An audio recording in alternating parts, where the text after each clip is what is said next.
여러분 안녕하십니까? 박영환입니다. 한 주간의 뜨거운 정치권 이슈를 다뤄보는 국민 마수 시간이죠.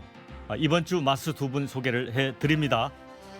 국민의힘의 김병민 최고위원 그리고 박성민 더불어민주당 전 최고위원 두 분입니다. 반갑습니다. 네, 안녕하세요. 반갑습니다. 자, 비교적 이제 젊은 정치인 두 분입니다. 이제 지난주는 그런 것 같습니다. 이 강서구청장 보궐선거의 여진이 강하게 몰아쳤던 것 같습니다. 특히 이제 대패한 이제 국민의힘 또 용산 대통령실은 민심 위반의 파고를 어떻게 넘을까 고심을 거듭했던 한 주였던 것 같습니다. 자, 오늘 또 두 분의 양보 없는 맞수 대결 기대를 하겠습니다. 첫 번째 주제로 한번 가볼까요?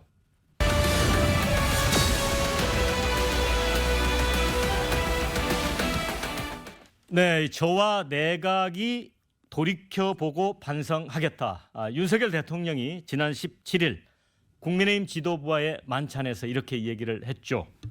자, 다음 날에는 국민은 늘 무조건 옳다. 어떤 비판에도 변명을 해서는 안 된다. 고 했고요. 또 서울 강서구청장 보궐선거 참패 이후에 자, 여권의 위기감이 고조될 대로 고조가 됐습니다. 이런 가운데 윤석열 대통령의 입에서 반성이라는 말이 이제 나왔단 말이죠. 이 발언을 김병민 최고는 어떻게 받아들이셨습니까? 네, 정권 출범하고 나서 이 반성이라고 하는 키워드가 처음 나왔다 이런 평가들을 합니다. 국민들께서 이번 보궐선거를 통해 주신 함의는 강서구청장 단 한 석의 의미를 넘어서 바꾸고 변화하라고 하는 메시지가 담겨져 있다고 저희는 생각합니다. 사람에 대한 변화, 메시지에 대한 변화, 또 이 국정이 국민들을 향해서 어떻게 나아갈지에 대한 태도에 관한 변화, 이 모든 것들이 함축돼 있다고 생각하는데요. 여기에 대해서 대통령께서 지난날을 돌아보는 과정에 대한 반성이라고 하는 키워드를 꺼냈기 때문에 국민들께서 주신 준엄한 이 회초리에 대해서 겸허하게 돌아보고 또 분명하게 바꿔나가겠다라고 하는 의지를 담고 있다고 봅니다. 그러면 어떻게 무엇을 바꿀 거냐가 핵심일 텐데요. 국민이라고 하는 키워드를 언급한 것처럼 우리 국민들께서 갖고 있는 민생 삶의 어려움, 가장 국민들께서 정부가 해줬으면 좋겠다라고 생각되는 그 눈높이에 맞춘 공감이 가장 중요할 거라 국민과의 공감에 대한 언급도 대통령이 꺼낸 만큼 국민 삶, 민생을 위해서 분연하게 나아가겠다라는 말씀을 드립니다. 이 박성민 최고, 이제 윤 대통령이 사실은 이제 이념적인 발언을 많이 했었잖아요. 그런데 그런 얘기도 있어요. 이념 논쟁 멈추고 민생에 집중하라.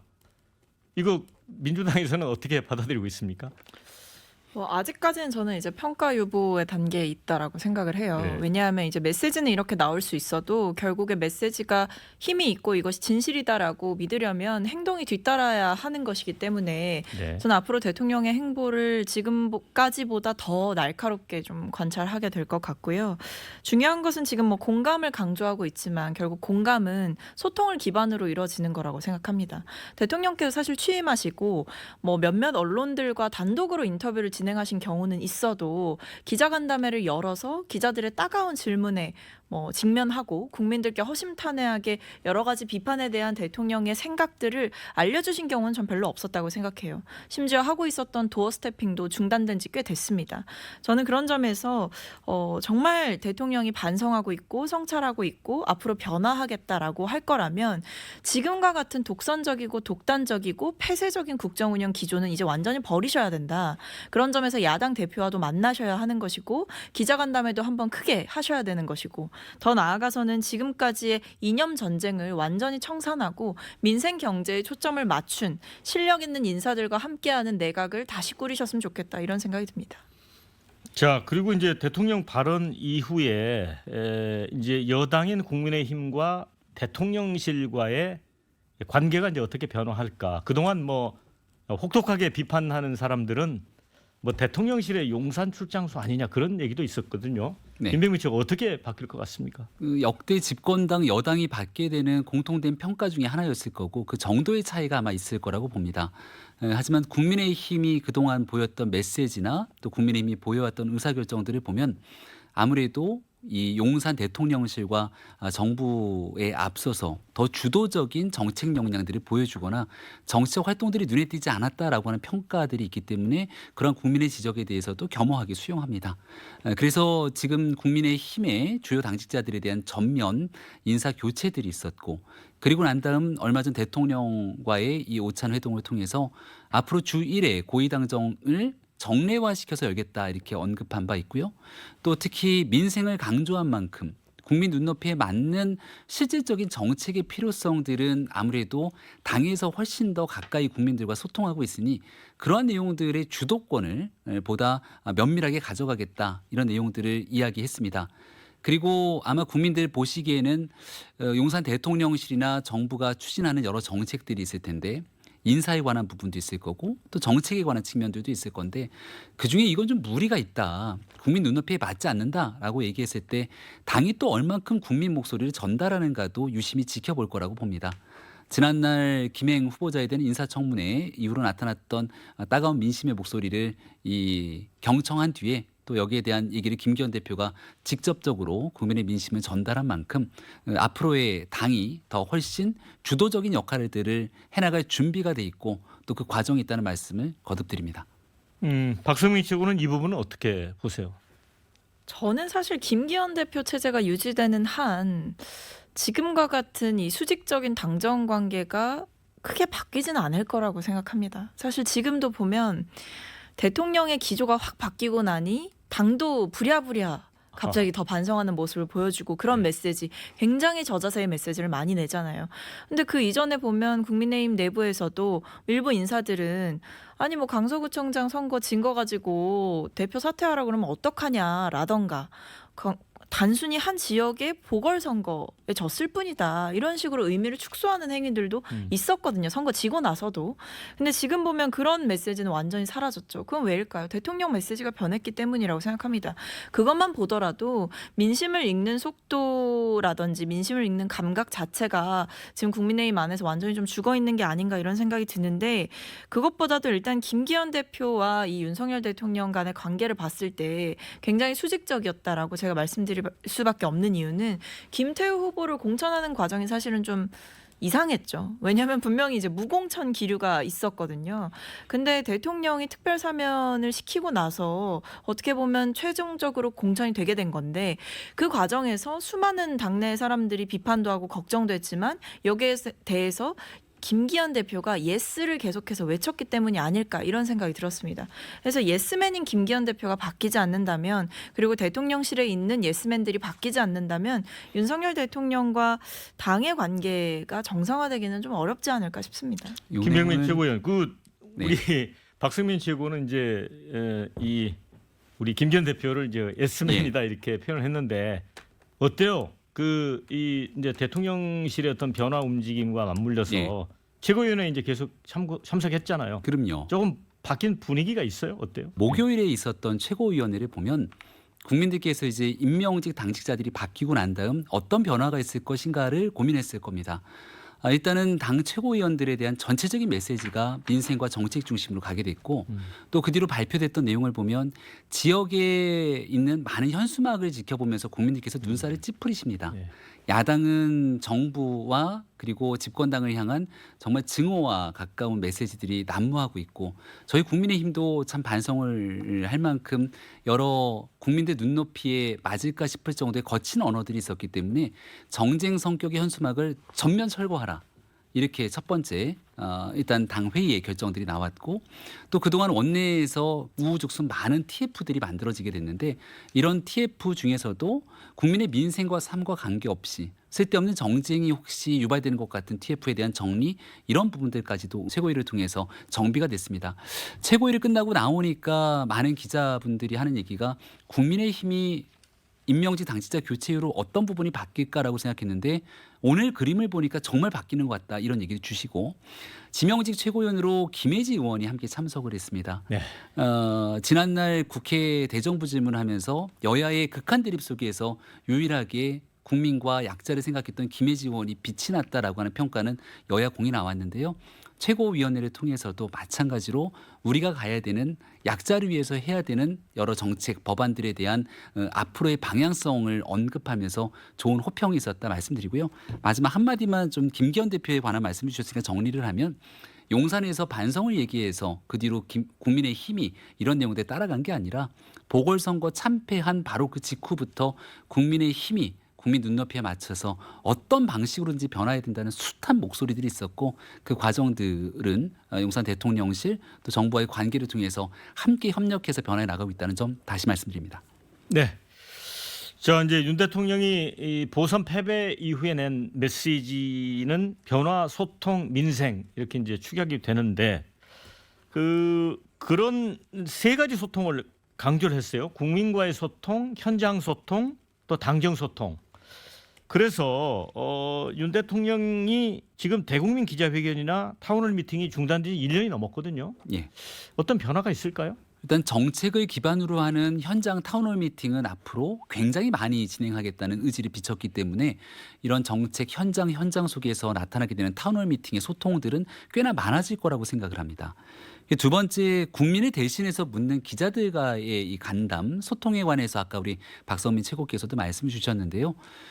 지난날 역대 어느 대통령도 하지 않았던 도어 스태핑이라고 하는 제도를 도입해서 매일같이 기자들과의 현장 만남을 이어갔습니다마는 국가에 대한 정책과 또 국가를 운영하고 있는 여러 기조 등에 대한 정말 깊이 있는 질의 답변보다 가십성 성격의 질답들이 좀 이어지게 되면서 도어 스태핑이 중단됐던 아쉬움을 갖고 있습니다.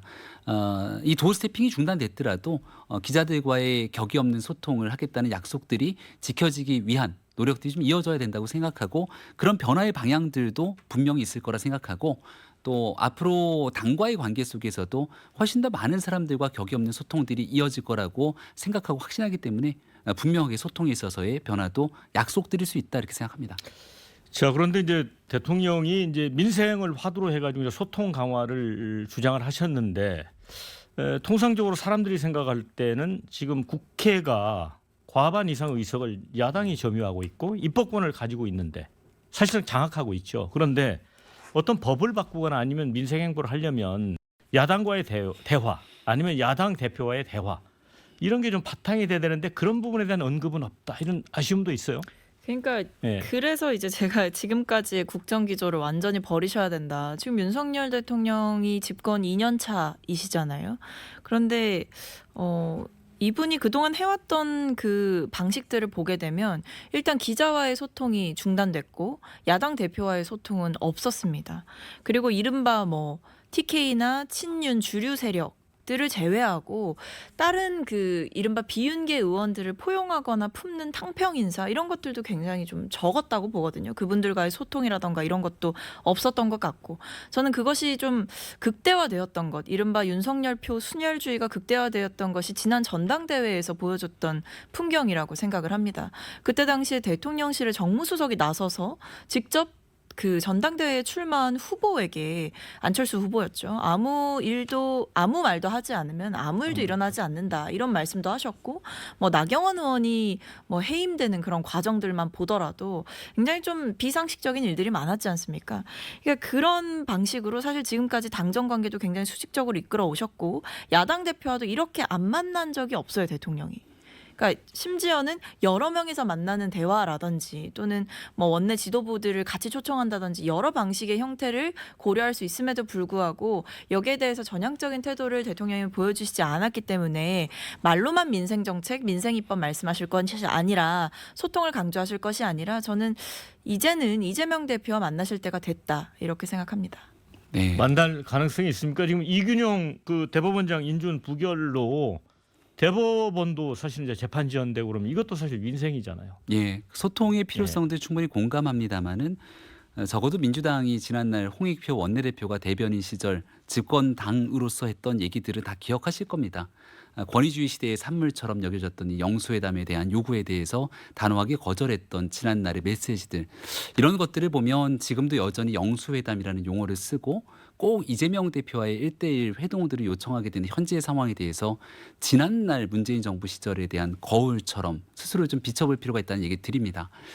무조건적으로 소통을 하지 않았다, 또 이런 프레임에 가둬서는 안 된다는 말씀도 드리는 것은 박강원 원내대표 시절 국회의 일들은 결국 원내대표 간의 협상을 통해서 법안 처리 등을 이어가는 과정이고, 그렇기 때문에 당시 주호영 원내대표와 박강원 원내대표 그리고 윤석열 대통령과 함께 만나기 위한 제안이 있었지만 이재명 대표와의 만남이 먼저라고 이 내용들을 거절했던 게 사실상 민주당의 일입니다. 하지만 이런 내용들에도 불구하고 여전히 야당과의 만남이 필요하다면 그런 내용들 또한 숙고하고 듣고 있을 거라 생각하고, 어떻게 지금 160석이 넘는 야당과 함께 소통하면서 국정을 이끌어갈 수 있을지에 대한 고민들도 현재 하고 있을 거라 생각합니다. 근데 뭐 과거에 그 영수회담 그 홍익표 원내대표께서 당시에 그렇게 영수회담에 대해서 부정적으로 얘기하셨던 맥락을 좀 보셔야 된다고 보는데요. 네. 그때 대통령, 그러니까 당시에 문재인 전 대통령께서 여야 대표를 함께 만나는 자리를 만들자고 제안을 하신 겁니다. 근데 네. 당시에 이제 황교안 대표께서 본인은 꼭 단독으로 만나야겠다, 그러니까 같이 만나는 자리 가지 않겠다라고 하셨기 때문에 굳이 그렇게 같이 만나자고 했는데 혼자만 만나달라고 하는 네. 이유는 뭐냐, 이런 맥락이 있었기 때문에 부정적인 얘기가 나왔던 것으로 보이고, 문재인 전 대통령께서 이제 취임하시고 몇 달 안 돼서 여야 대표 4인 정도를 이제 청와대에 초청을 하신 적이 있는데 당시에 홍준표 대표셨던 걸로 기억을 합니다. 근데 그분이 들러리 되기 싫다고 안 오셨었어요. 근데 그럼에도 불구하고 그 소통의 끈을 놓지 않고 몇 달이 지난 후에 홍준표 대표와는 따로 비공개로 면담을 하시기도 하셨습니다. 대통령께서. 그러니까 그런 식의 좀 파격적인 방식도 또 파격적인 생각도 윤석열 정부에서 할 필요가 있어 보입니다. 지금 박성민 최고가 이야기한 거 이제 당청 관계도 이제 수직적인 구조에서 수평적으로 간다고 하니까 네. 김병민 최고가 한번 건의할 생각은 없어요? 당에서 얼마든지 야당과의 소통에 네. 관한 다양한 측면들을 건의할 준비는 돼 있습니다. 그런데 민주당도 이재명 대표께 꼭 좀 지도부가 같이 건의했으면 좋겠는 것이, 김기현 대표가 당대당 대표로서 여당 대표와 야당 대표가 함께 만나서 논의하자, 밥도 먹고 술도 먹고 그것이 불편하다면 같이 토론도 하자고 수차례 제안한 바 있습니다만 이런 내용을 이런 자에 거절한 게 이재명 대표이기도 합니다. 지금 모든 것들을 민주당 탓으로 끌고 들어가지 않겠다 이렇게 얘기하고 있기 때문에 가능한 한 민주당 얘기를 안 하려고 합니다만은 예. 그런 내용들을 무겁게 경청하고 있는 가운데서도 민주당이 그저 모든 것들을 정부 탓, 여당 탓으로 내몰 것이 아니라 스스로에 대한 어떤 변화의 의지가 있는 것인지도 함께 고민하고 숙고해주면 좋겠습니다. 뭐 민주당도 사실 이제 강서구청장 보궐선거에서 큰 폭으로 이기고 나서 저희도 뭐 마냥 그렇게 들떠 있지는 않습니다. 네. 저희는 오히려 지금 뭐 조정식 사무총장께서 당내 의원들에게 너무 이제 과하게 상대 당을 조롱하거나 아니면 저희가 마치 이제 승리에 심취한 것 같은 모습을 보이는 행태는 좀 자중해달라라는 메시지를 내신 바가 있다고 알고 있거든요.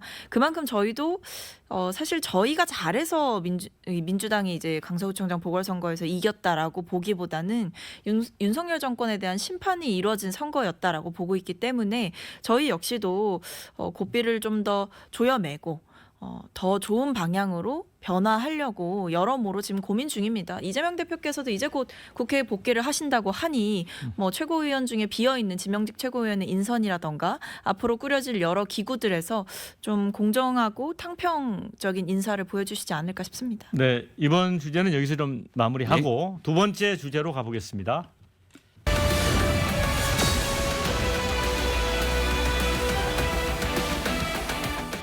네, 이제 재보선 참패 이후에 국민의힘이 새롭게 지금 변신을 하고 있습니다. 김기현 2기 체제 지금 시작이 됐는데 지금 당 대표만 빼고는 다 바꾸고 있는 거잖아요. 싹 다 바꾸고 있는데, 자, 그 당내에서는 지금 어떤 평가가 나옵니까? 네, 보선 참패가 있었기 때문에 여기에 대해서 당원들이 갖고 있는 지금 현재의 위기감들이 상당합니다. 그래서 변하기 위한 정말 처절한 노력이 필요하다 이런 목소리를 주고 계셔서 눈높이를 한껏 높여서 많은 내용들을 주문하고 계시다고 생각하고 그런 내용들을 경청해야 될 의무가 지도부에는 있다고 생각을 합니다. 이번에 나왔던 뭐 인선에 대한 여러 평가들이 있습니다만 그중에서 꼭 말씀드리고 싶은 것 중에 하나가 이제 유이동 정책위 의장 같은 인사가 새롭게 등용됐다는 점. 특히 국민의힘이라고 하는 집권당 입장에서는 다른 어떤 기구보다 중요한 게 이 정부의 모든 정책들과 같이 당이 이 모든 것들을 총괄하게 되는 정책위 의장의 역할들이 막강합니다. 네. 그래서 임명이 되고 난 다음 처음 했던 최고위원회에서 가장 강력하게 당 중심의 그립감으로 또 국민의 민생을 살피면서 정책을 끌고 가겠다라고 다양한 의견과 아이디어를 줬던 게 유이동 의장이기도 하고요. 네. 그리고 두 번째는 당이 바뀌겠다라고 하는 신호를 줬으면 그다음에 당의 얼굴과 메시지가 변화해야 되는데 그런 측면에서 대변인에 대한 변화를 가장 많이 고심을 했습니다. 네. 어느 날 진짜 완전히 새로운 사람들을 등용하는 것도 의미가 있을 텐데요. 네. 예를 들어 민주당이 지난날 박성민 최고위원을 지명직으로 임명했던 것처럼 네. 새로운 변화를 추동하는 방식도 네. 있을 겁니다. 네. 근데 총선은 얼마 남지 않는 상황에서 언론과의 관계 소통을 강조하고 있는 국민의힘 입장에서는 기자들에게 어떤 그동안의 대변인이 가장 소통에 능했고 또 국민의힘의 메시지를 네. 국민 눈높이에서 전달했을까를 물어보니 단연코 박정화 수석 대변인을 꼽더라고요. 그래서 박정화 수석 대변인이 오자마자 했던 가장 첫 번째 메시지가 민주당 비난하면서 모든 것들을 서로 강대강 대결을 끌고 가는 논평들 엄청나게 우리가 쏟아내면 민주당도 쏟아내고 서로가 이 에스컬레이팅이 돼 있는데 이런 거 하지 않겠다라고 선언하면서 많은 메시지의 변화들이 있고 있습니다. 그래서 지금 사람에 대한 변화 이후에 실질적인 행동에 대한 변화가 뒤따르는데요. 처음에 사람에 대한 변화에서는 과거에 있었던 사람 중심으로 큰 변화가 없는 것 아니야? 라고 하는 약간 다소 박한 평가가 있었지만 실제 이어지고 있는 행동들에 대해서는 정말 뭐가 좀 바뀌고 있구나라고 하는 느낌들을 여러 곳에서 받고 있다 생각합니다. 그 아까 김병민 최고가 지금 그 지구당에서 내걸고 있는 정쟁성, 그러니까 민주당 비난 현수막이죠. 그거 다 떼라 이렇게 했다고 하고 또 당 대변인 박정화 대변인도 이제 민주당 비난하는 성명 안 낸다고 하는데 민주당 좀 긴장을 해야 될 것 같아요. 아니 뭐 저희는 앞서 말씀드렸듯이 저희도 뭐 저희 나름대로 이제 더 잘해보려고 고민을 하고 있는 네. 상황이고요. 그건 앞으로 이제 뭐 최고위원회 인선이나 이런 것들을 좀 봐주시면 될 것 같고 네. 뭐 저는 제가 봤을 때는 지금 뭐 김기현 대표 체제를 유지하면서 과연 총선까지 갈 수 있을까 이런 생각이 객관적으로는 들어요. 네. 왜냐하면 뭐 제 앞에 계신 뭐 김병민 최고위원 같은 분은 저는 개인적으로 굉장히 훌륭하다고 생각을 하시지만 하지만 한편으로는 사실 이 재보선의 패배의 책임은 윤석열 대통령과 김기현 대표가 나눠서 져야 되는 거라 생각하거든요. 근데 그렇다면 이 둘이 그저 반성한다, 성찰하겠다, 더 나아지겠다, 뭐 그리고 일부 인선을 뭐 좀 하겠다 이런 것에서 그치는 게 아니라 윤석열 대통령 같은 경우에는 제가 봤을 때 비서실장이나 정무수석을 바꾸는 좀 파격적인 모습을 보여줬어야 된다라는 생각이 들고 거기에 단순히 뭐 친윤 주류 세력을 다시 재기용하는 것이 아니라 뭐 이른바 비윤계 또는 소장파 의원을 등용했을 때 국민들이 봤을 때 아 대통령이 이제 좀 쓴소리를 들으려고 하는구나 이런 인상을 받을 수 있을 것이다. 그것이 필요하다라는 생각을 했고요. 김기현 체제로 제가 좀 가기가 어렵지 않겠냐라는 말씀을 드리는 거는 제가 봤을 때 이번 재보선 선거의 결과를 보고 가장 위기감을 느꼈을 분들은 아마 수도권에서 뛰고 있는 당협위원장들이었을 겁니다. 네. 그분들은 사실 수도권 민심이 무서운지 이미 다 체감하고 계실 거거든요. 근데 강서구청장 선거 결과를 보고 그 격차를 보면서 지금 같은 방식으로 당이 운영된다면 과연 이게 수도권 선거를 우리가 잘 치러낼 수 있을 것이냐라는 우려도 있을 것이고 지금 용산발로 여러 명이 지금 정말 수십 명이 또 총선에 도전장을 던지게 될 텐데 그 안에서 벌어지는 여러 가지 분란들 과연 김기현 대표가 그동안 당에 헌신하고 애썼던 사람들을 우선해서 공천해 줄 수 있을까 이런 여러 가지 본인들의 이해관계도 아마 작동을 할 거다. 저는 그런 점에서 김기현 체제를 유지하면서 혁신이도 띄우고 이것저것 기구를 띄워도 김기현 대표가 바뀌지 않는 이상 결국에 뿌리가 같은 거기 때문에 체질 개선이 완벽하게 이루어진다고는 보기가 어렵다 이렇게 생각합니다. 네, 그래서 제가 김병민 최고한테 네. 조금 까칠한 질문을 하나 예. 드려볼게요. 이제 마지막 공석이었던 전략기획부총장의 초선의 배준영 의원, 인천 강화 옹진 임명이 됐어요. 네. 그런데 이분이 사실은 지난번에 재보궐선거 전에 그 수도권 위기론이 있었는데 그걸 부인하는 취지의 발언을 했단 말이죠. 네. 본인이 이제 수도권 지역구인데 그래서 이게 좀 약간 쇄신 인사가 맞나 그런 기사들이 좀 있더라고요. 수도권 위기론에 대해서 적극적으로 찬성했던 인사들이 많지는 않을 겁니다. 음. 왜냐하면 여러 가지 어려움이 있더라도 우리 스스로 위기다 떠들면서 우리 스스로를 깎아내리고 있는 것이 지역사회에서 선거를 앞두고 있는 여러 위원장들과 후보 입장에서는 더 새를 위축시키면서 선거 치르기 아하. 어렵다는 게 예. 전반적인 평가이기 때문에 위기라고 생각한다면 내적으로 그 상황들을 어떻게 돌파해 나갈지에 대한 고민들을 해야 되는데요. 배준영 의원이 언론에 나가서는 당연히 수도권에 대한 위기론 현실로 가기에는 어려움이 있다 이렇게 말씀을 하지만 내적으로는 그 누구보다 중도적인 입장에서 변화를 꿈꿔왔던 사람이라고 생각을 합니다. 그래서 내부에서 배준영 의원에 대한 전략기획부총장 네. 임명하는 게 어떻겠냐라는 얘기가 있을 때도 여러 사람들 간의 의견이 다 하나로 합치되지는 않았던 측면일 텐데요. 그래도 서울, 경기, 인천이라고 하는 지역을 쭉 놓고 보면 정말 원내 인사가 손에 꼽힐 정도로 적거든요. 그렇죠. 전략과 기획을 짜야 되는 상황 속에서 굉장히 중도적인 인식을 갖고 그동안 의정활동을 해왔던 배준영 의원이 적합한 역할을 할 거라고 생각하고 그 내용들이 결국 수도권 전체의 경쟁력을 끌어당기는 쪽으로 초점화돼서 활동할 거라고 저는 확신합니다.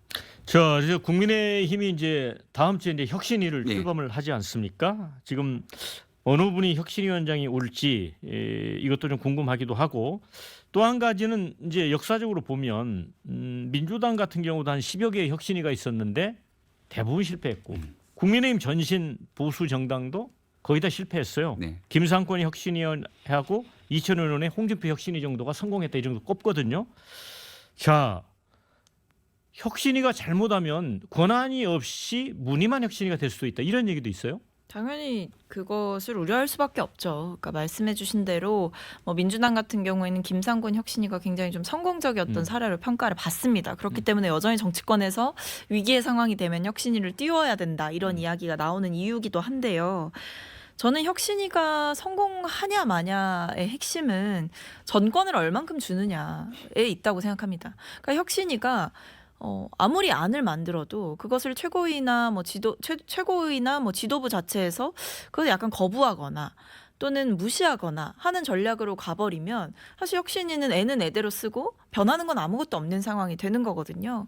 저는 그렇기 때문에 이번에 김기현 체제를 유지하면서 만들어질 이 혁신위가 과연 얼마만큼의 파괴적인 혁신을 할 수 있을까 이런 의문점이 드는 겁니다. 왜냐하면 혁신위가 얘기하는 내용들은 사실 현역 기득권들에게 굉장히 좀 불편한 내용들이 가능성이 높거든요. 그럼 거기에 대해서 선거를 앞두고 또 저항이 있을 것이고 그뿐만 아니라 김기현 대표가 그것을 강하게 힘을 실어주기보다 약간 용사의 눈치 보기를 할 수도 있는 것이 아닐까 이런 생각이 들어서 대통령의 뜻을 살피고 대통령의 의중에 맞춰서 사실상 혁신위도 차분한 혁신을 강조하거나 또는 소규모의 소폭 변화만 강조하는 형태로 가지 않을까 싶어서 이 체제가 유지되는 한 그리고 수직적인 당정 관계가 유지되는 한 띄워지는 혁신위가 어떤 힘과 권위를 갖고 정말 파격적인 혁신안을 국민들 앞에 내놓기에는 상당히 어려운 환경에 있지 않나. 그렇기 때문에 혁신위원장도 사실 구인난이지 않을까 이런 추측도 해봅니다. 지금 뭐 김한길, 예. 정운찬 전 총리 이런 분들 거론되는데 이제 혁신위 이렇게 꾸리면서 용산 눈치 이제 안 보겠죠? 그럼요. 말씀하신 차분한 변화라는 건 뜨거운 아이스 아메리카노 같은 용어이기 때문에 혁신은 말 그대로 국민들이 지켜보시기에 기존에 있었던 낡은 기득권처럼 보여지는 폐습을 어떻게 한번 제대로 바꿔내는가에 대한 기대와 희망이라고 생각합니다. 그래서 혁신위를 띄운다면 혁신위가 가져가야 될 목표가 분명해야 되고 거기에 어떤 권한이 있고 최종적인 결과물들을 무엇을 만들어내야 되는지가 제일 중요하기 때문에 최고위원회에서 또 그런 내용들에 대한 굉장히 치열한 토론들이 함께 이어졌고요.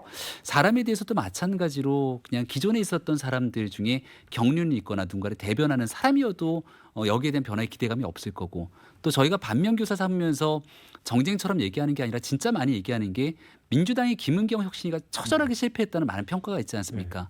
상대당에서 바로 지켜봤기 때문에 아예 정치와 떨어져 있는 외부 사람이 와서 당에 대한 대혼란으로 가져갔던 김은경 혁신위의 한 달 정도를 지켜봤기 때문에 그러한 리스크를 또 떠나서는 안 된다라고 하는 내용들도 같이 함께 하고 있습니다. 그래서 아마 김기현 대표가 지금 계속해서 노력하고 있는 혁신위원장에 대한 임명 그 지금 현재 영입 과정들이 있고 여기에 대한 국민 눈높이에 맞는 검증들까지 최고위원들 전부가 함께 달려들어서 하고 있기 때문에 정말 신뢰받을 수 있으면서 변화에 대한 상징을 가질 수 있는 인물을 모시려고 합니다. 네, 뭐 이제 혁신 경쟁은 내년 총선을 위해서 어느 당이 혁신을 잘하느냐 이게 이제 국민들의 마음을 돌려세울 수 있는 건 중요하겠죠. 자, 더할 말씀 없으시면 다음 주제로 넘어가도록 하겠습니다.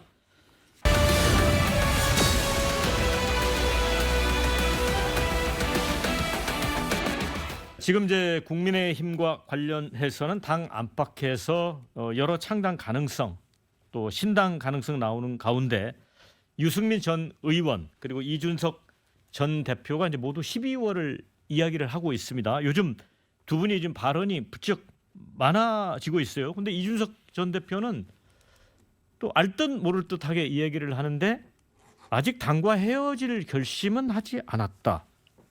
근데 신당 창당 얘기는 계속 흘러나와요. 어떻게 보세요? 뭐 유승민 전 의원이 얘기하는 거 보니까 12월 정도의 결심에 대한 얘기를 하던데요. 네. 그냥 내년 4월이 총선이고 12월 달이 되면 예비 후보를 등록하는 총선 시기가 시작이 됩니다. 그래서 총선을 어떻게 움직이고 뛰어야 될지에 대한 결정은 당연히 12월 달이면은 윤곽이 서야 되는 것이고요. 정치를 하겠다는 건 결국 총선에 출마를 하겠다는 결심이 서게 된다면 비례대표로 나설지 지역에 나설지 둘 중에 하나지 않습니까? 근데 만약에 지역에 뛸 결심이 섰다면 어느 지역이든지 지금 가서 당과 또 어떤 방향과 관계없이 이 지역에서 나의 경쟁력을 확보하기 위한 노력을 해야 되는데 이준석 전 대표나 유승민 전 의원이나 지역에서 활동하고 있다는 얘기는 사실은 듣기가 어렵습니다. 그러니까 많은 내용을 중앙 정치권의 활동을 통해서 정치 이슈들을 촉발하고 있기 때문에 그런 방식에서 본인들의 생존을 도모하기 위한 정치 메시지가 나온다고 생각하는데요. 사실 이렇게 정치 공학적인 메시지로 국민들께 얘기 드리기보다는 정말 내가 하고 싶고 유권자들에게 선택받고 싶은 지역이 있다면 열심히 가서 뛰어서 선택을 받고 또 당의 공천 문제 때문에 만약에 문제가 된다 그러면 자신 있게 여기에 대해서는 내가 이 지역에서 뛰고 있으니 정당하게 경쟁할 수 있는 시스템을 보장하라 얘기를 하면 당도 또 그에 응답을 하지 않겠습니까? 박성민 최고는 어떻게 보십니까? 일단 제가 봤을 때 유승민 의원께서는 아마 당을 만들지 않을까 싶고요. 그러니까 이분 같은 경우에는 최근에 제가 굉장히 인상 깊었던 단어가 대통령을 향해서 레임덕이라는 단어를 쓰시더라고요. 근데 사실 이거는 여당 소속의 의원께서, 그러니까 전직이긴 하지만 어쨌든 여당 소속의 정치인께서 현직 지금 집권하고 있는 대통령을 향해서 어떻게 보면 본인 편인데 그분을 향해 이제 레임덕이 왔다라고 이야기를 하는 그 공세의 수위를 보면서 그게 정확한 표현이 이제 조중동이 뭐 대통령이 변해야 된다라고 했던가요? 그렇죠. 그렇게 일관되게 이야기를 한 거를 네, 보수 보면 언론도 돌아섰다. 네. 이런 걸 보니까 대통령도 레임덕이 왔다. 이렇게 얘기를 한 것인데 결과적으로 보면 대통령을 향한 공세의 수위를 한껏 끌어올린 모습입니다. 그러니까 그 수위에 저는 좀 집중을 했던 거고요. 그냥 통상적으로 해왔던 좀 건강한 쓴소리의 범위를 넘어서 대통령을 향한 굉장히 공격적인 발언들이 더 강하게 나오기 시작했다라는 거는 이거는 뭔가 결심을 상당히 한 것이 아닌가. 그러니까 완전히 헤어질 결심을 국민의힘과 완전히 헤어질 결심을 한 게 아닌가라는 생각이 들었고 이준석 전 대표가 굉장히 지금 모호하게 얘기를 하고 있습니다. 뭐 제주도에도 나갈 수 있다. 뭐 이런 식으로까지 말씀을 하시던데 제가 봤을 땐 본인이 선택지를 많이 열어놓으려고 하는 것 같아요. 왜냐하면 그게 신당 창당이 될 수도 있고 아니면 탈당하고 무소속 출마. 그러니까 당은 만들지 않고 본인이 뭐 TK 지역으로 가서 정면 승부를 보겠다. 뭐 또는 윤핵관 지역으로 가서 내가 한번 붙어보겠다라는 이른바 무소속 출마도 열어놓고 이야기를 하시는 것 같고 또 최후의 카드로는 사실 지금 일부 뭐 수도권 인사들은 이준석 대표를 포용해야 된다. 예. 이준석 대표의 역할론을 내부에서 강조하고 계신 분들이 있거든요. 거기에 대해서 이제 윤석열 대통령이나 김기현 대표나 주류 세력들이 어떻게 반응하느냐 이거를 조금 지켜보고 있는 게 아닌가 싶은데 근데 제가 봤을 때는 이준석 전 대표나 유승민 전 의원이나 둘 다 약간 국민의힘과 별거 상태로 보여요. 그러니까 완전히 헤어진 것은 아니지만 이현 도장은 안 찍었는데 그렇죠. 어느 직전에 정도 별거 상태. 그렇죠. 심리적이고 물리적인 그 거리는 완전히 벌어져 놓은 상태다. 그런데 또 이번에 강서구청장 보궐선거 참패에 이어서 사실은 이분들이 말할 공간이 확 생겨버린 거죠.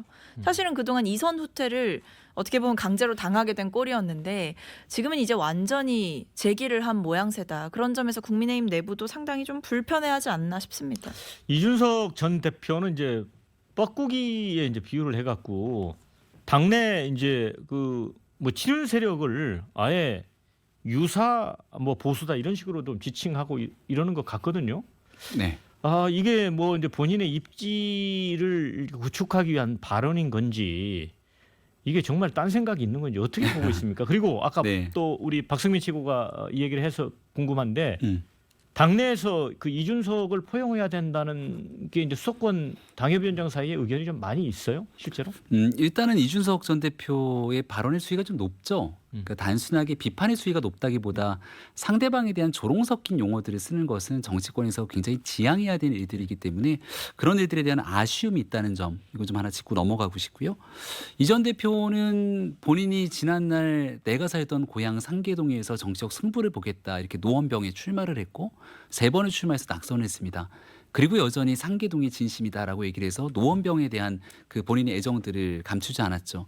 어려운 지역입니다만은 이미 서울에 대한 지형들이 좀 어느 정도 변화한 상황이 있기 때문에 이준석 전 대표가 열심히 노력하면 또 그만큼 그 공간에서 당연히 국회의원으로 될 수 있는 가능성이 있는 곳이기도 합니다. 그래서 저는 이준석 전 대표가 정말 어렵고 힘든 지역이지만 내가 여기에 오랫동안 몸을 담았던 것처럼 이 노원병 지역에서 내가 다음번 국회의원 총선에서 반드시 한 석을 가져서 돌아가겠다라고 얘기를 한다면 거기에 대해서 이 전 대표를 비판하거나 비난할 사람이 누가 있을까? 이런 생각이 듭니다. 최근에 국민의힘 내에서 먼저 나서갖고 이 전 대표를 비난하는 모습들을 혹시 보신 적이 있는지도 여러 사람들에게 물어보고 싶거든요. 가능한 이 전 대표와의 많은 논쟁들은 이준석 전 대표가 먼저 자극적인 언어를 쏟아내고 또 거기에 대한 주고받는 과정 속에서 폭발적으로 뉴스가 생산되고 있는데 수도권에 있는 많은 원외위원장들 즉 국회의원이 거의 없기 때문에 저를 포함한 많은 분들은 단결하고 단합하고 혁신해서 나아갔으면 좋겠다는 생각들이 가득합니다. 근데 그 단결과 단합과 혁신을 외치게 되는 건 내적 분열로 끌어내게 되는 서로가 서로를 향한 증오성, 날선 그런 공방들이 이어지고 있는 것이라고 생각하거든요. 그래서 이 전 대표도 본인이 어떤 방식으로 정치를 할 것인지 빨리 좀 정리를 하고 그 과정 속에서 노원 같은 곳에 출마하겠다라고 하는 본인의 원래 본인이 늘 얘기해왔던 일들을 정리하게 된다면 저는 그렇게 어렵지 않게 해결될 수 있는 일이 아닌가 생각합니다. 네, 이제 또 한 가지 이 정치권에서 또 관심이 되는 부분이 대통령 멘토라고 불리는 신평 변호사의 발언이에요. 윤 대통령발 신당 창당 가능성 이걸 언급을 했어요. 이제 과거 노태우 정부 때 또 김대중 정부 때도 새천년민주당 대통령이 창당을 한 적이 있고 해서 여러 가지 이 설왕설래 하는데 이게 가능한 시나리오예요? 제가 일단은 집권당 입장에서 네. 말씀을 주시니까 당내에서는 이런 시나리오에 대해서 어떤 정치적인 상상력으로 그림을 그려야 되는지 명쾌하게 설명하는 사람이 없습니다. 네. 그리고 그럴 가능성이 높다고 얘기하는 사람들도 없고요. 윤석열 대통령께서는 국민의힘이라고 하는 정당이 입당을 해서 그렇죠. 국민의힘의 네. 변화와 혁신을 추동하면서 결국은 국민의힘으로 이 당선이 된 정권 교체를 이뤄낸 대통령입니다. 그리고 난 다음 지방선거에서도 마찬가지로 함께 협력해서 많은 지방선거의 성과를 거뒀고요. 그런 과정에서 국민의힘이 총선을 앞두고 국민께 더 많은 의석들을 꼭 좀 보내달라고 요청드리기 위해서 변화하고 혁신해야 되는 건 당연한 과제입니다만은 이걸 완전히 판을 엎어서 새로운 정당을 만들겠다는 거 이제 정계 개편 시나리오와 맞물려서 얘기를 하는데 제가 과문해서 그런 건지 모르겠습니다만 적어도 저와 제 주변에 있는 수많은 당내 인사들은 이러한 내용의 시나리오 가능성에 대해서 조금이라도 높게 평가를 사면 거의 없다. 그러니까 라고 이게 뭐 대통령의 국정 지지도가 높거나 뭐 국민의힘이 뭐 정당 지지가 높거나 이런 상황도 아니고. 네, 그렇죠? 앵커께서 짚어주신 대로 사실 그런 그림이 가능하려면 그러니까 대통령발 신당 창당이 가능하려면 대통령의 지지세가 굉장히 압도적이어야 된다라는 거죠. 그러니까 이른바 뭐 따르는 사람도 많고 팬층도 굉장히 두텁고 대중성도 크게 가져가야 되는 그러니까 대통령의 지지율 이런 것들이 되게 중요한 척도가 될 텐데요. 사실 대통령께서 지지율이 그렇게 막 높은 편은 아니세요. 그리고 그마저도 이제 박스권에 갇혀 있는 실정, 그러니까 30% 정도에 갇혀 있는 실정이기 때문에 지금 뭐 이분 신평 변호사가 주장하신 신당 창당 이 얘기는 뭐 일각에서 나올 수는 있는 얘기긴 합니다만 현실적으로 행동할 주체도 좀 투명하지 않아 보이고 그것이 현실화되는 그 과정도 불투명해 보이기 때문에 제가 봤을 때 가능성이 좀 낮다 이렇게 봅니다. 그래서 체포동의안 예. 예. 가결파 징계 논의가 아직 그 방향을 잡지 못하고 있잖아요. 민주당 내에서. 그래서 근데 이 부분에 대해서 이 탈당했던 무소속의 김남국 의원이 또 관여하고 하면서 뭔가 좀 싸움이 벌어지고 하고 해서 이런 부분도 약간 뭐 정계 개편이라든가 어떤 분당 뭐 이런 거에 대한 어떤 개연성 그런 게 좀 있는 것 같아요. 정치는 뭐 가능성의 네. 예술이라는 말이 있는데요. 그러니까 지금까지 국민의힘이 어려웠던 상황을 쭉 얘기했는데 민주당이 어려웠던 상황들이 좀 덮여 있죠. 지난날 보궐선거의 네. 결과 이후로. 근데 이재명 대표는 다 함께 가고자 하는 큰 방향을 얘기합니다만은 거기에 따른 후속 조치 행동들을 잘 안 합니다. 후속 조치의 가장 중요한 행동이라는 건 당이 분열의 언어를 통해서 당을 갈라놓는 행동들을 하는 사람에 대한 강력한 경고 조치 이런 부분들이 뒤따를 때 그 진정성들이 느껴질 수 있겠죠. 이재명 대표는 이 가결파라고 불리는 사람들에 대한 징계가 없을 것처럼 얘기했습니다만 이 선출직 최고위원 중에 가장 높은 순위로 당선이 된 정청래 최고위원 같은 경우가 대놓고 나서서 거기에 대한 반대 의견들이 피력하지 않습니까?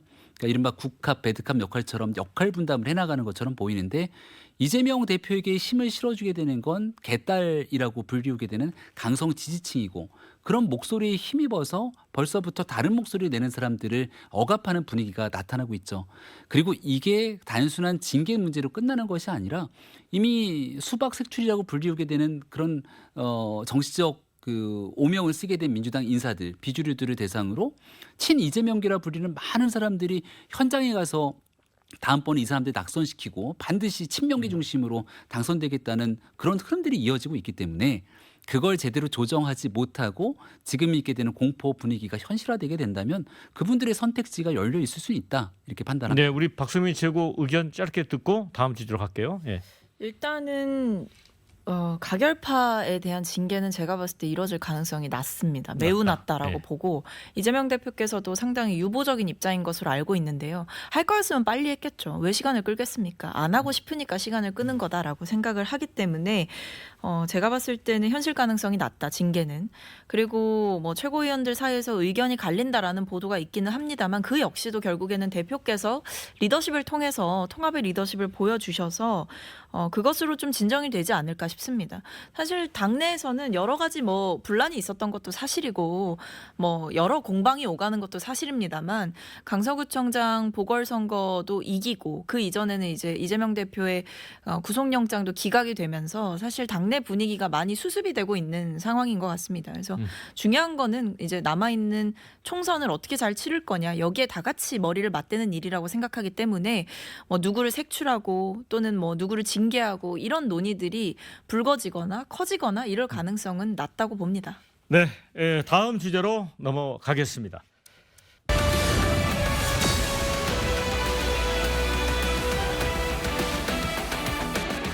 네, 지금 정치권에서 이제 의대 정원 확대에 대한 공론화가 시작이 됐습니다.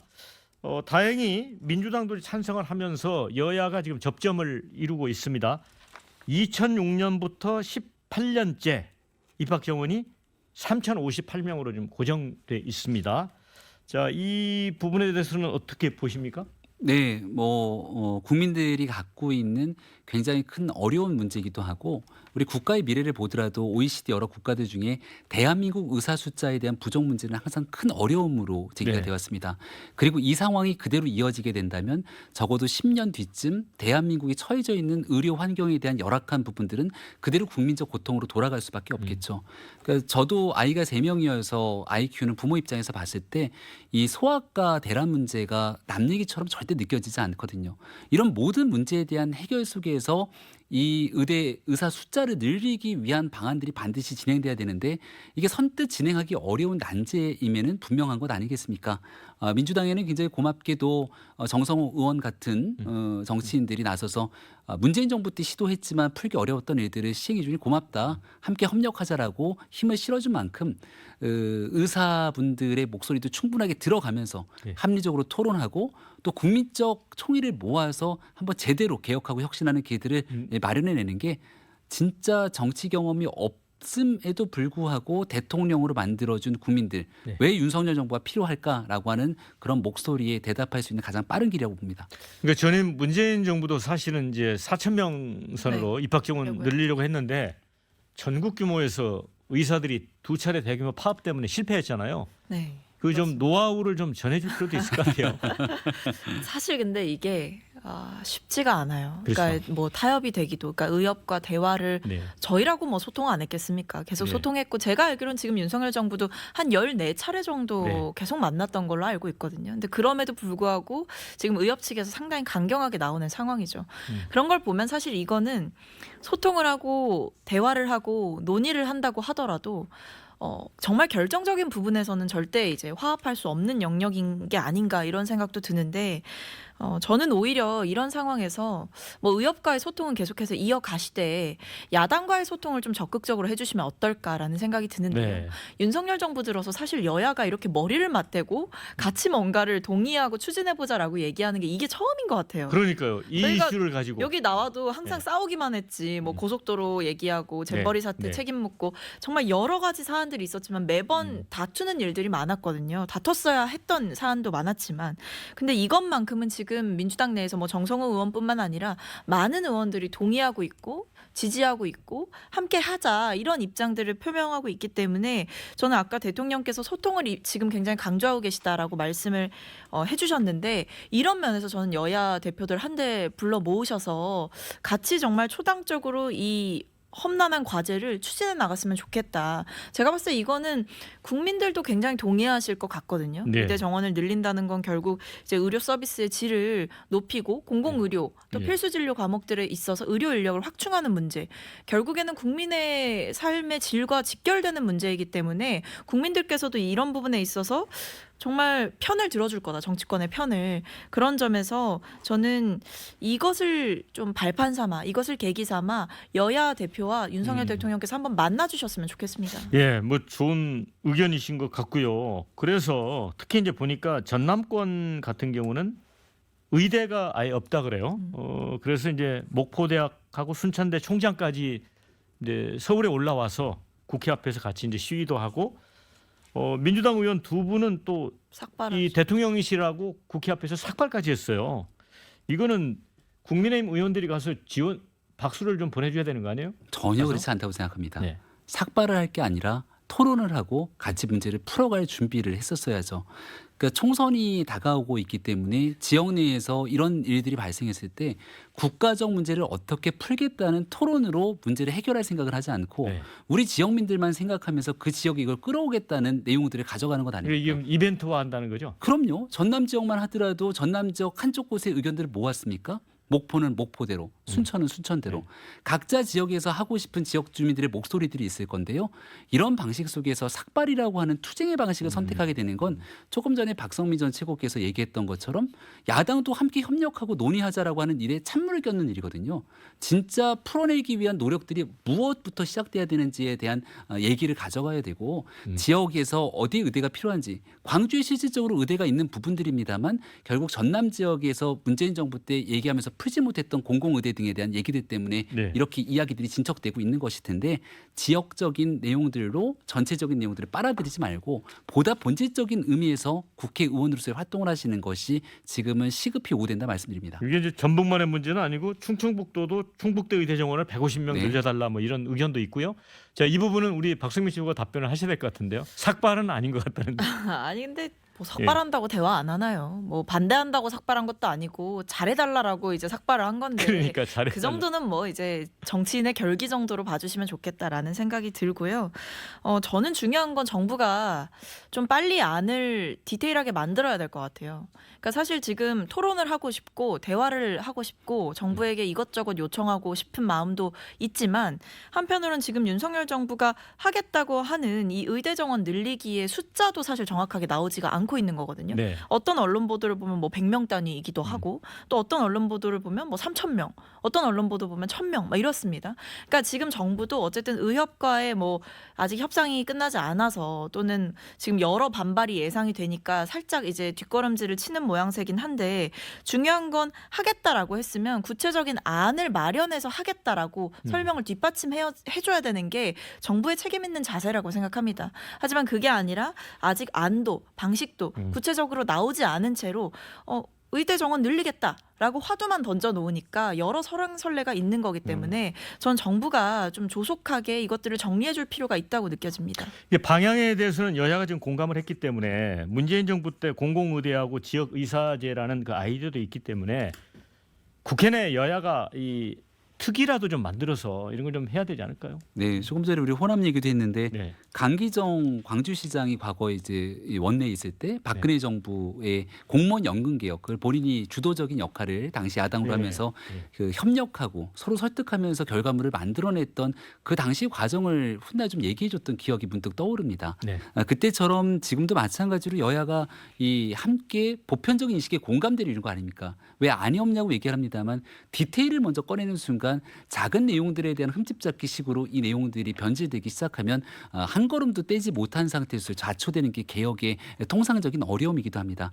국민 여론이 받쳐주고 여야가 같이 협력하겠다는 의지가 있고 그 다음에 이제 중요한 안들에 대한 협상 문제를 여야가 함께 할 수 있는 기본적인 공간들이 필요할 텐데요. 토론할 의지가 국민의힘도 또 야당에도 있는 것처럼 보이기 때문에 조속한 시일 내에 이 국회 내에서 뭔가의 모종의 결과물들은 반드시 나올 거라고 생각합니다. 네. 어쨌든 그 OECD 이 기준으로 보면 인구 1,000명당 임상 의사가 평균 3.7명이라 그래요. 네. 우리는 2.6명 그리고 네. 우리가 1.1명이 적고 또 독일은 4.5명이니까 거의 뭐 1.9명 정도 우리가 적습니다. 자, 이 여야에서 좀 잘 합의를 했으면 좋겠고요. 마무리 말씀 20초씩만 듣겠습니다. 우리 김병임 최고. 네, 국민의힘이 참 면목 없는 세월들을 좀 보내고 있다 생각하는데 주신 목소리 잘 경청하고 있습니다. 말로만 변하겠다는 게 아니라 정말 처절한 노력을 통해서 변하기 위한 과정들이 진행되고 있고요. 오직 국민이 항상 옳다라고 하는 그 얘기 그대로 국민 눈높이에 맞춰서 변화하기 위한 그 마음들 쭉 이어가고 행동하겠습니다. 네, 우리 박수미 최고. 저희도 뭐 승리했다고 들뜨지 않겠습니다. 네. 그리고 자만하지 않겠습니다. 그런 자세가 지금 굉장히 중요하다고 생각합니다. 민주당도 다수를 점하고 있는 야당으로서 책임이 굉장히 큽니다. 그런 점에서 윤석열 정부를 향해서 계속해서 대화의 요청을 하겠지만 그것과 별개로 민주당이 해야 하는 일들, 중요한 입법들, 그리고 예산 과정에서 국회의 역할, 그 과정에서 민주당이 주도적인 역할을 잘 해내겠다 이렇게 말씀을 드리고 싶고 이걸 보고 계신 민주당 네. 의원들께서도 열심히 네. 해주시길 바랍니다. 자, 두 분 수고 많으셨고요. 함께해 주신 시청자 여러분 대단히 고맙습니다. 저는 다음 주에 다시 찾아뵙도록 하겠습니다. 수고하셨습니다. 네, 고맙습니다. 감사합니다.